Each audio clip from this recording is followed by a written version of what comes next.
Hey everybody, what's up? Welcome to Bible Prophecy Talk. My name is Chris, and it's good to be back here podcasting again with you today.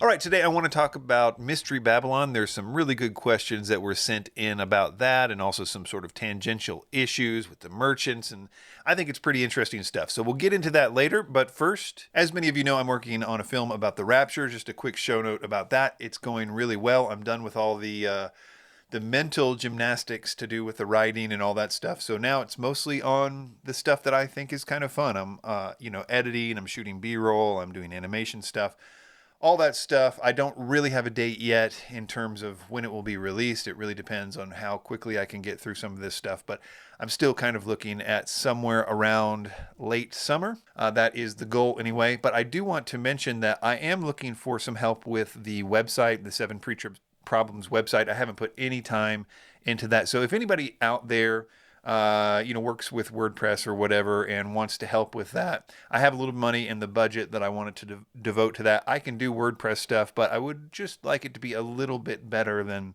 what I could do. So just some mild tweaking of things. And so if you're interested in that, let me know. You can email me at chris@chriswhiteministries.com.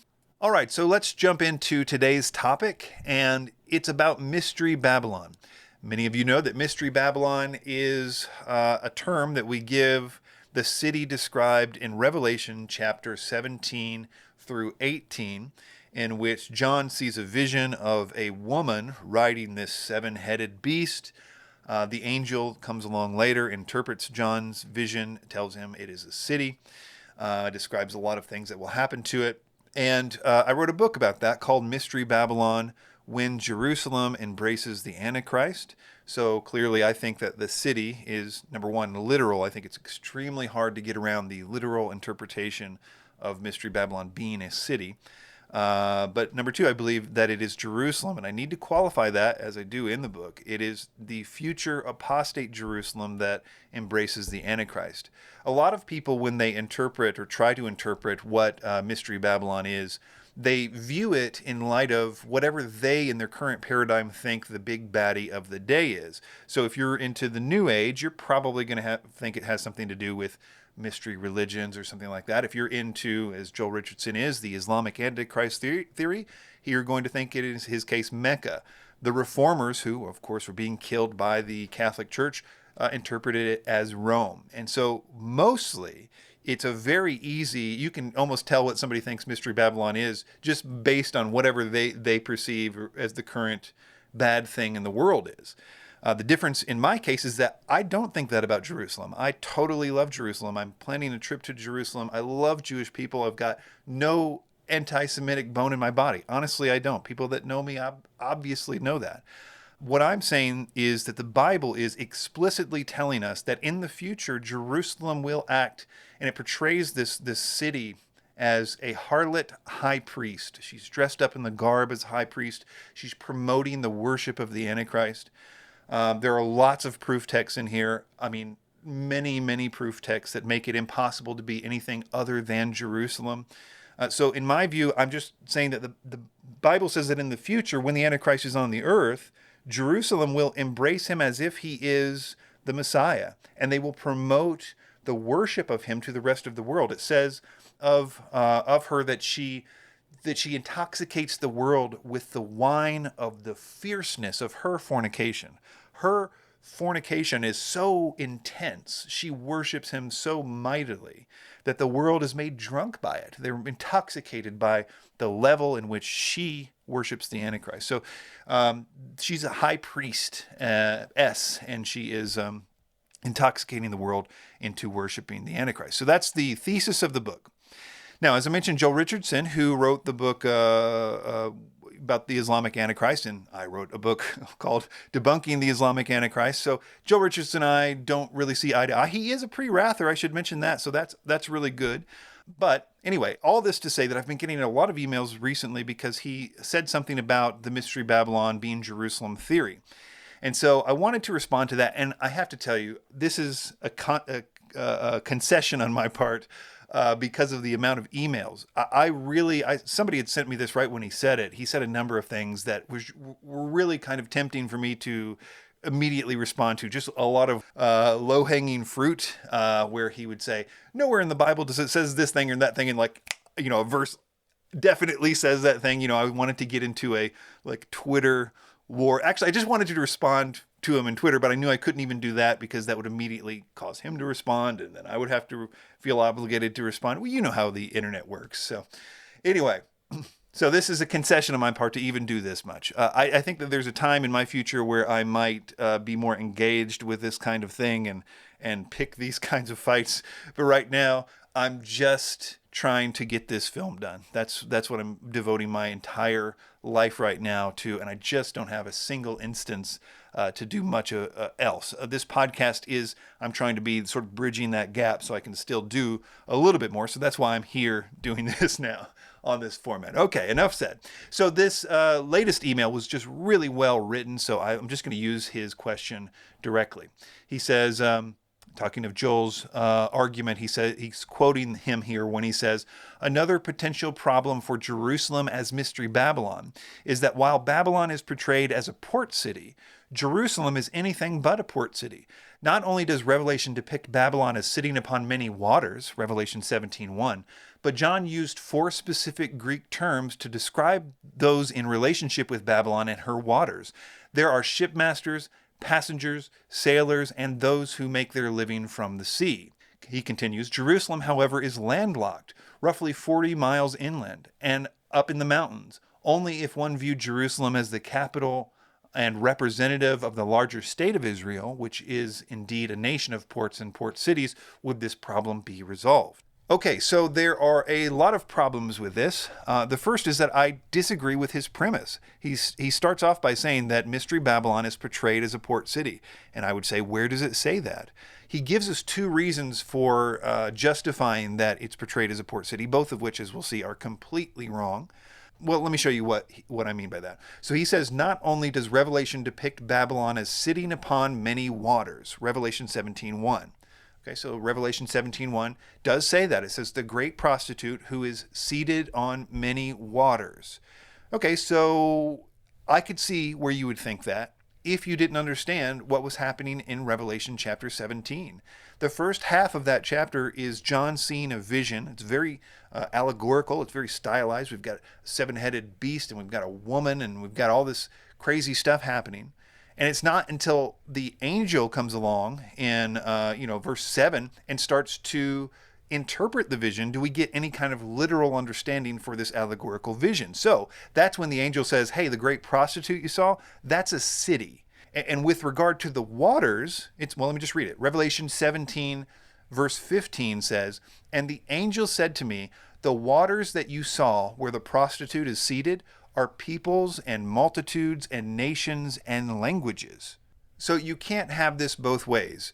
You have to take the angel's interpretation as the truth or the vision as the truth. And he mixes both up in his interpretation when he says the great prostitute who is seated on many waters. I would say, well, are you looking for this giant woman to be seated on waters? Is that what we're looking for? And Joel would say, no, the great prostitute is a city. It tells us later that the great prostitute is a city. Oh, okay. Well, then why is the waters not the multitudes, nations, and languages like it interprets that as later? So you can't just mix and match these. And so when he says that Revelation depicts Babylon as sitting upon many waters, it's certainly not true in the way that he means it in his argument for Mystery Babylon being a port city. It's just terrible Bible interpretation skills. And I don't think that Joel Richardson is a bad Bible interpreter. I think that he is a good Bible interpreter who has a really faulty premise and is therefore forced to argue bad things. Okay, so the second reason that he gives for Mystery Babylon being a port city is this. He says, quote, John used 4 specific Greek terms to describe those in relationship with Babylon and her waters. They are the shipmasters, passengers, sailors, and those who make their living from the sea, Revelation 18, verse 17.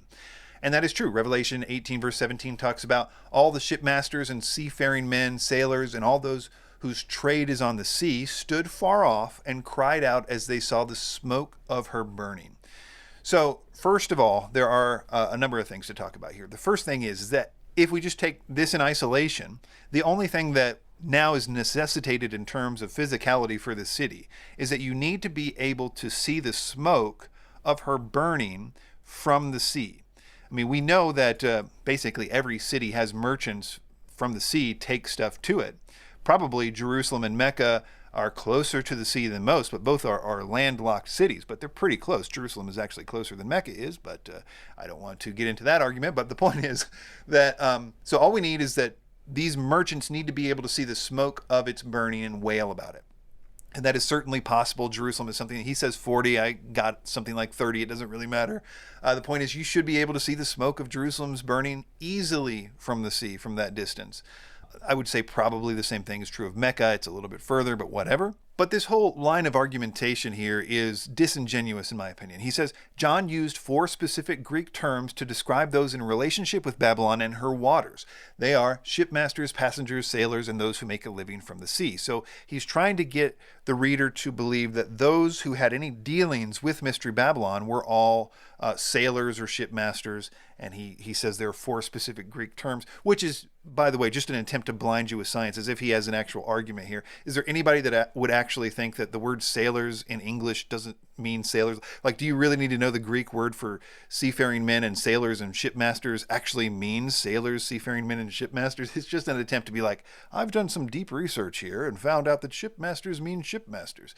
Anyway, but my point here is that he's making the argument that they're all shipmasters and seafaring men, when this section in Revelation 18 is part of a set of 3 almost identical things that they say about 3 different groups. Those groups are the merchants of the earth, the kings of the earth, and the shipmasters and seafaring men. They're 3 distinct groups, all of which say the exact same things. They start off with, they're all weeping for the destruction of Mystery Babylon. They say, these are 3 exact things that they say. Verse 9, they will stand far off in fear of her torment. This is speaking of the kings of the earth, and say, alas, alas, you great city. So standing far off, fear of their torment, and say, alas, alas, you great city.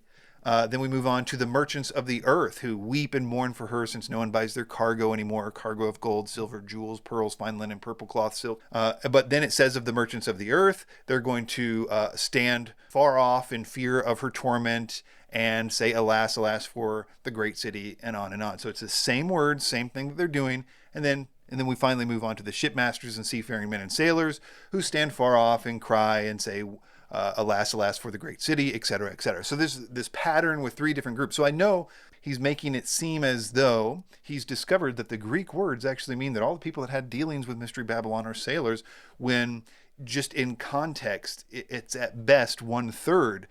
So I'm going to move on from this, but I wanted to recap. Nowhere in Revelation 17 or 18 or anywhere else does it say that Mystery Babylon is a port city. I think this came from some of the arguments with the reformers who were trying to make Rome, who also isn't a port city. There were some arguments in some of their commentaries about. So I think modern day people think that they have to do that. Maybe they're just reading the Sitting on Many Waters, and they just aren't even attempting to read a little bit further to see that the waters are peoples and multitudes and nations, and that the woman is a city. I don't know what the problem is here. And it really does come down, in my opinion, to the shipmasters being able to see the smoke of her burning, the one of 3 groups who mourn Mystery Babylon. They do so from the sea and can see the smoke of her burning. So at the very least, you need to be able to see the smoke of her burning. And to that end, I think that could work with Mecca, Rome, or Jerusalem, and none of which are port cities. So anyway, that's just that part. There is another question that this email person asked, which is related to this, but not necessarily to anything that Joel Richardson had said. All right, so this emailer's second question is about Revelation 11, verse 2, which says, leave out the court, which is outside the temple, and do not measure it, for it has been given to the nations, and they will tread underfoot the holy city for 42 months. He continues, it appears from Scripture that the Antichrist will be approaching the peak of his power at the midpoint of the 70th week, as by that time he will have defeated many of Israel's Arab neighbors in war. He will have died and been resurrected. He will be establishing Jerusalem as his capital, and he will declare that he is God. From the midpoint until the day of the Lord begins, the Antichrist will be extraordinarily strong, as he is empowered by Satan to make war with the saints and pursue his goals. With all that being the case, how will Gentile nations, quote, tread underfoot the holy city for 42 months when the Antichrist is so powerful at this point and when Jerusalem is his capital? I have not been able to resolve this issue, and I would certainly deeply appreciate your thoughts on the topic. All right, excellent questions. Thank you for writing. I think to understand this, we need to go back a little bit to the merchants. So the merchants, a lot of time is spent in Revelation 17 and 18, well, 18, about the merchants, the items that they're bringing to Mystery Babylon, almost like a little too much information if you just kind of didn't think it was important. But I think one of the greatest contributions I made to the Mystery Babylon discussion, and I think I'm going to play this at the end of the podcast from the audiobook, is a study on the items that these merchants were bringing to Mystery Babylon. Because it starts to develop a picture of what's actually happening with Mystery Babylon and what's happening with the Antichrist specifically around the time after the midpoint. So the items that these merchants bring are in some cases the exact same items in the exact same order, using the exact same words that are used in some cases only one other time in the Bible, specifically in the Old Testament, referring to those items that are needed to restart the daily sacrifice, specific incenses and oils that are only to be used in sacrificial systems and different things like that. So the merchants of the world are bringing all this material to Jerusalem because they have somehow instituted this massive sacrificial system. And the thesis of my book, False Christ, another book that I wrote, is that the Antichrist will, convince the world that he is the Messiah. Whether he says he's going to be the return of Christ or another Messiah, I honestly don't know. But what seems to be true is that by the midpoint, after he has conquered, after he sits in the temple as God, he's going to require what the Bible says will actually be the case for Jesus, the real Messiah, when he comes back. There's a lot of kind of confusing things for people in Isaiah and Ezekiel and lots of places about the millennium, where Jesus is actually going to be sitting in the temple as God, proclaiming himself to be God. I don't know if he'll need to even proclaim it, but one thing is true is that a kind of new sacrificial system begins in the millennium, where the world is sort of making a pilgrimage to Israel. During the millennium, where they will make some kind of like offering to the real Jesus Christ in the temple. It's a rebuilt temple. It's completely different. It's Ezekiel's temple, far different than anything else that's ever been seen before. It's this whole new rebuilt situation. But the point is that that's what the Bible says. The Bible says that the Messiah, Jesus Christ, when he comes back in the millennium, there will be an actual sacrificial system, and the world will probably, I'm going to be careful around the word required, but it seems as if the world is required to come to Jerusalem, make pilgrimages to Jerusalem to give honor and praise and glory to the real Jesus Christ. So the thesis of False Christ is that that's all the stuff that the Antichrist appears to be doing, specifically after the midpoint, when the cat's out of the bag, he is declaring himself not just to be the Messiah, but to be God. He stops the daily sacrifice, which is notable at the midpoint. And part of the reason he does that is because that's theologically accurate. The daily sacrifice is no longer needed once the Messiah is back and the Messiah is God. I believe through the false prophet and whatever else, the Antichrist will be able to convince the world of some good theology. One is that the Messiah is in fact God, something that you can prove from Isaiah and other places, and that when the Messiah returns and sets up his kingdom, the daily sacrifice will no longer be required. Something else you can prove from Scripture, and I can't remember my argument on that right now, but it's something that obviously is true. We know that sacrifices are no longer required from sin, but I mentioned it in the book, the actual places where I believe the Antichrist will convince them that that's true as well. He can convince the world of good theology. My point in all this is to answer the question, what is this Gentiles trampling underfoot the holy city for 42 months? I think the words are very carefully chosen there. The treading underfoot and in this case is not to measure the court of the Gentiles. Don't measure the outer court, for it's been given to the Gentiles. They're going to tread underfoot for the holy city. What does that mean? Well, number one, it means that the temple is going to be there. Don't measure the outer court. The outer court is there. It's not like the outer court has been destroyed by this trampling. It's been destroyed because of the Gentiles going there, frequenting the court of the Gentiles a lot. In other words, what we see with Mystery Babylon, the reason why everybody is getting so rich the merchants are getting so rich with the things that they're selling this Jerusalem and that they need for the sacrificial system is because the whole world is now being required to go to the temple in Jerusalem. Except I think instead of actually the Antichrist sitting in the temple, I think that's why he has the image of the beast, because the image of the beast is the one that they actually worship in the temple. And I feel the reason he does that is because obviously the Antichrist really isn't God and he really doesn't have as much power as he's going to claim to have. So the image of the beast is to be there, to be in the temple, to receive the worship, so he can continue to act as if he's fulfilling this millennial promise. But in fact, he can't because he's just a man. Anyway, the point is, the reason why the world is getting so rich is because the Gentiles, along with everybody else in the world, is going to be required to go to this temple to make these sacrifices, and they're going to need to buy lambs, and they're going to need to buy incense and all the stuff that's going to be required. Gold, silver, and precious stones, most of all, is what the Antichrist is looking for. So my point is, to answer your question, this treading underfoot of the holy city for 42 months is not the Gentiles attacking the city, but the Gentiles being a part of this mystery Babylon system. Jerusalem is going to be the most happening place in the world during this time. There's another passage in Luke to look at which uses this exact same phrase about trampling the city by the Gentiles in a slightly different context, but I think it's the same thing. But in order to get an idea of what I think is happening there in Luke, I think we need to first look at Daniel 11 and 12, where 11 and 12 kind of intersect. Starting in verse 44, I guess, of Daniel 11, it says, "But news from the east and the north shall alarm him." This is the early kind of late early stages of the Antichrist's gaining power. When he is consolidating through warfare, a lot of stuff. He's heard news now from the east and the north. It's going to alarm him. So he's going to go out with great fury to destroy and devote to many to destruction. So he's taking his armies to the east and north. He's going to devote many to destruction there. And then, in verse 45, he shall pitch his palatial tents between the sea and the glorious holy mountain. So after he goes out with his army to do that, he then is going to pitch his tents between the sea and the glorious holy mountain. In context, what's he doing here? He is taking this army, which I actually believe does not originate in Jerusalem, which is why this whole thing is going to be said like it is. I honestly think that he comes from somewhere else.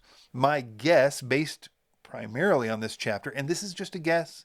It's an informed opinion, but I'm willing to be quite wrong about this. But I think he comes somewhere from the Balkans, possibly Greece, Macedonia area. I don't know, but I feel like the Balkans are the place that I'm watching. But nevertheless, I don't think, and I say that because during this time, it talks about here, he's got the king of the east and the north. He talks about the king of the south, but the king of the west is nowhere mentioned. And so, and contextually, the king of the west is Greece or Macedonia, particularly. That's my hypothesis based on this, but again, I'm willing to be wrong. But I do think that contextually, we can tell that his army that he gathers to do this supernatural warfare. Again, I think he has some kind of new trick up his sleeve that makes him unable to be defeated in warfare. So I don't think that the number of men he has at his disposal is necessarily that crucial because of this god of fortresses that he worships and gives him this ability or whatever it is, who can make war with the beast and all that stuff. So anyway, he pitches his palatial tents with his armies in context between the sea and the glorious holy mountain. So this is between the sea and Jerusalem, basically. So someplace between, we just looked at that. What is it? 30 miles, 40 miles. So somewhere like that, he has pitched his tents of his army. So you can make a reasonable guess that his army is pretty big if he needs to pitch his tents outside of Jerusalem. Then, what's the next verse say? Yet he shall come to his end with none to help him. Well, that's kind of weird, isn't it? He just got done basically in total victory, pitching his palatial tents in Jerusalem or just outside of Jerusalem. And then he comes to his end and none will help him? That's sort of a weird way to end it. That's how that chapter ends. But then we have the next verse. It's a false chapter break or a bad chapter break. Daniel 12 then begins in the next verse, which says, at that time, Okay, so at what time? The time that he came to his end and none shall help him? At that time shall arise Michael, the great prince, who is charge of your people, and there shall be a time of trouble, such as never been since there was a nation until that time. But at that time your people shall be delivered, everyone whose name shall be found written in the book, and many of those who sleep in the dust of the earth shall awake, some to everlasting life, and some to shame and everlasting contempt. This is Daniel in fast forward talking about, okay, then basically the abomination of desolation happens in the midpoint, and then we get right to the rapture shortly after the persecution and everything. So he does that fairly quickly, but the point is that we get a little bit of a snapshot of the timeline here. And this is why I typically say the Antichrist's death and resurrection happens just before the midpoint, and just, it says people worship him because of this mortal head wound that was healed. It mentions that many, many times in relationship to the Antichrist in the book of Revelation. It is some people's entire reason that they worship the Antichrist, because his mortal wound was healed. And it becomes a title for him in the book of Revelation. I think this coming to his end just before, obviously just before the midpoint, and pre-wrathers will know that the Michael standing up is actually a picture of Michael, the restrainer, essentially allowing the next thing to happen, which is the time of trouble. If Michael is standing up to save anybody, then he's doing a terrible job, as I've said many times, because directly after he stands up, or shall arise in this interpretation, there's a time of trouble such as never been since there was a nation until that time. So he's not doing a good job of protecting if shall arise means he rises to protect. Before I go any further, I want to answer an objection on this point. I know some of you are out there thinking, Chris, you are reaching too much on this end of Daniel thing when it says he comes to his end and no one will help him. Maybe it just says, he plants his palatial tents outside Jerusalem and then just comes to his end and no one can help him. Maybe it's just sort of Daniel closing the book on the Antichrist. And yes, the next verse starts off with at that time, but maybe you can just get around that or whatever. And so maybe I'm just reading far too much into this by saying, well, if he's coming to his end, how at that time is he now doing other stuff? I mean, it doesn't give you an out. You have to say, well, this guy must somehow come back to life to do these other things. That's what seems to be the case. But I could see why you think I would be reaching. And if I am reaching, then the Talmud is also reaching, because the Talmud, which is probably the most authoritative book outside of the Old Testament for the Jewish believer, people like Maimonides and Rashi, some of the greatest names in Jewish commentators, also understood this to mean that this guy had to resurrect from the dead. The only issue in their case is that they interpreted this as the Messiah, particularly Messiah ben Joseph.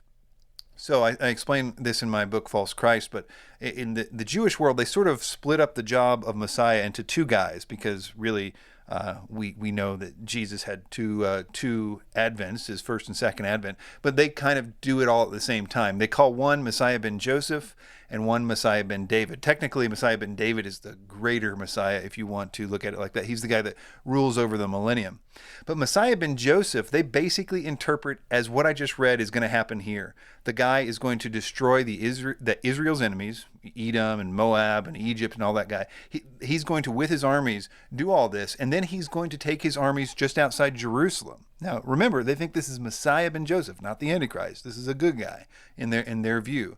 They think he takes these armies outside Jerusalem. In their sort of context, what they're envisioning is he's taking these armies to liberate Jerusalem. So they're presupposing that maybe at this time Jerusalem is being ruled over by a third party. So these good armies surrounding Jerusalem are there to sort of liberate Jerusalem. But interestingly, what they say is at that time, Messiah ben Joseph is killed by one of them, and then is resurrected by Messiah ben Joseph, or Messiah ben David. Let me just read what I have in this first kind of summary of the Messiah ben Joseph things.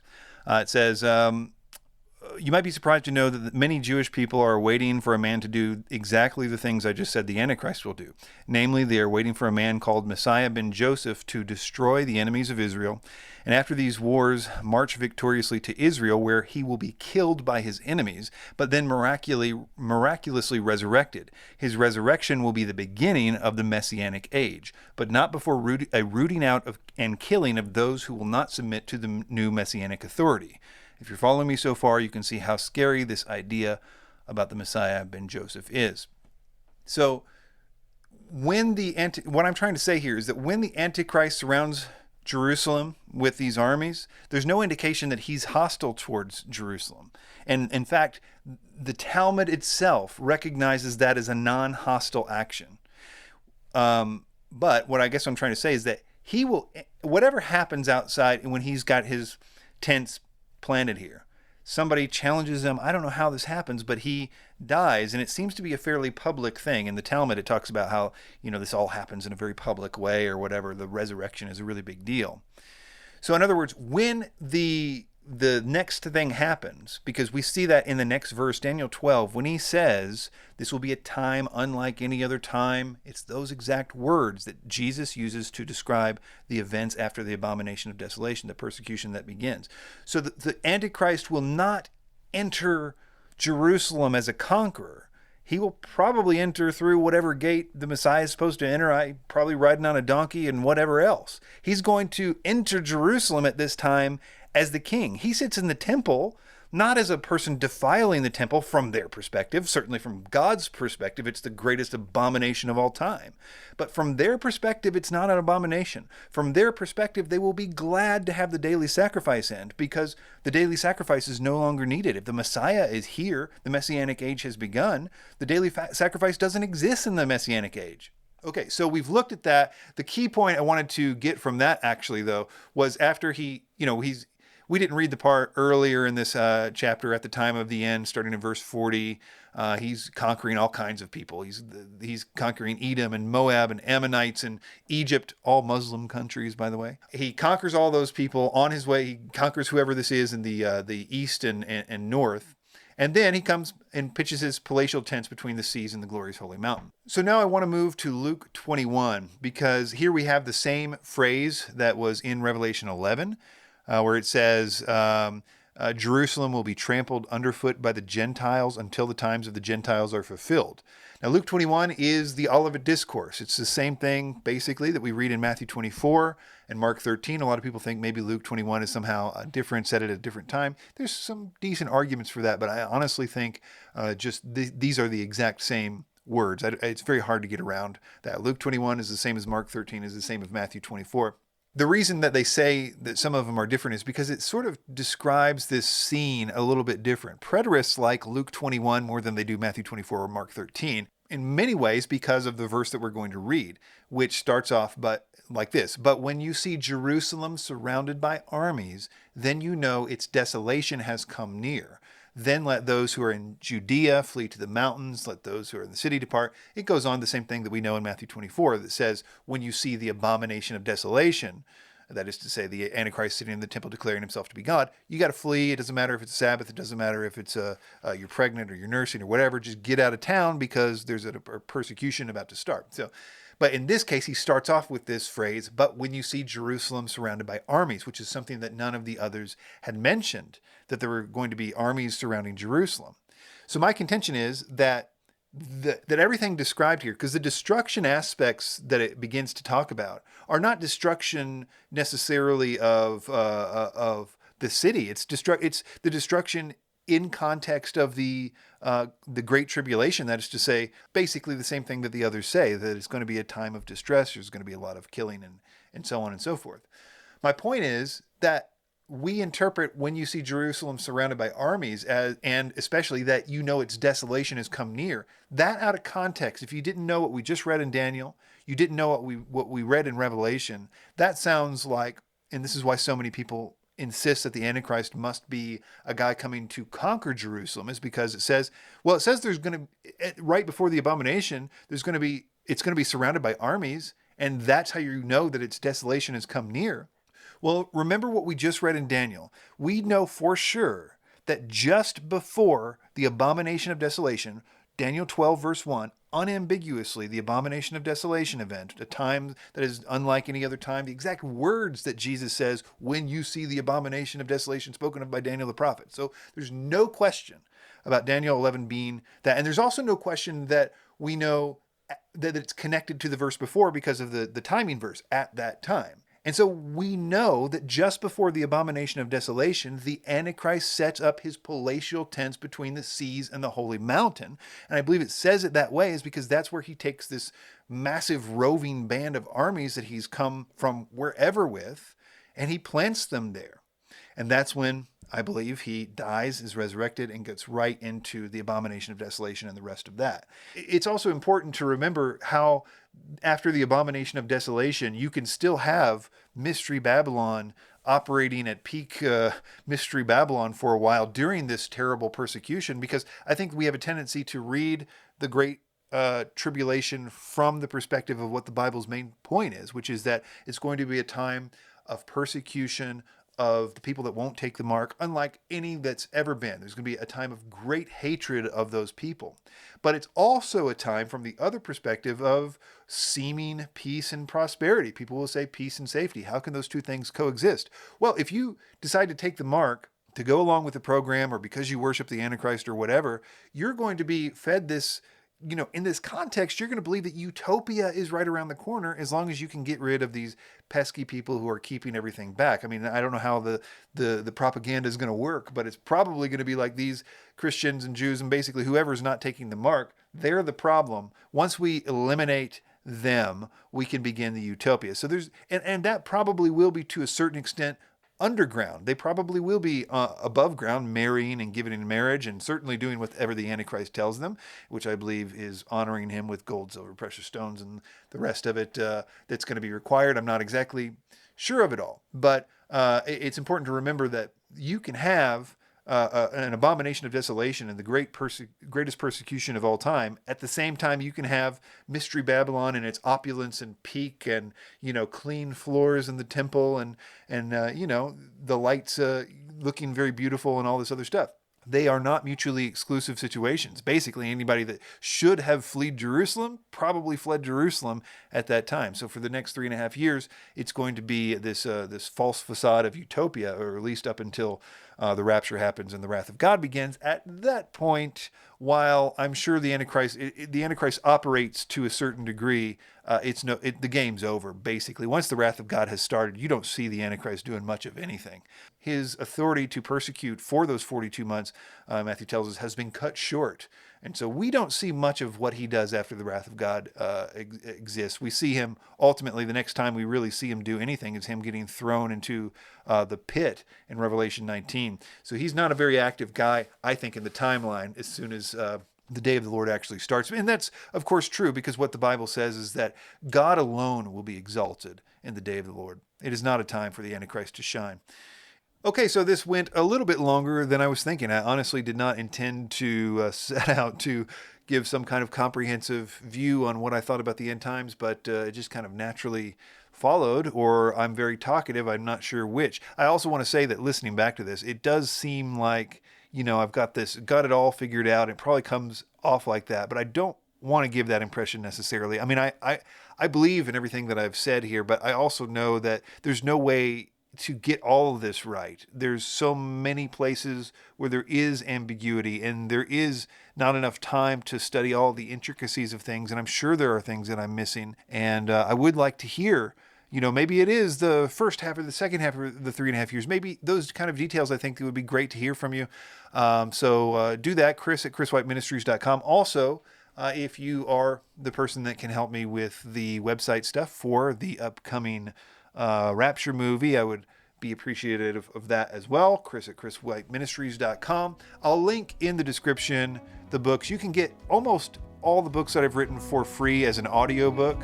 You can sign up for the free trial on Audible. I'll put links in the description to all that. In any case, thanks to everybody who listened all the way through, and we will see you next time. Take it easy.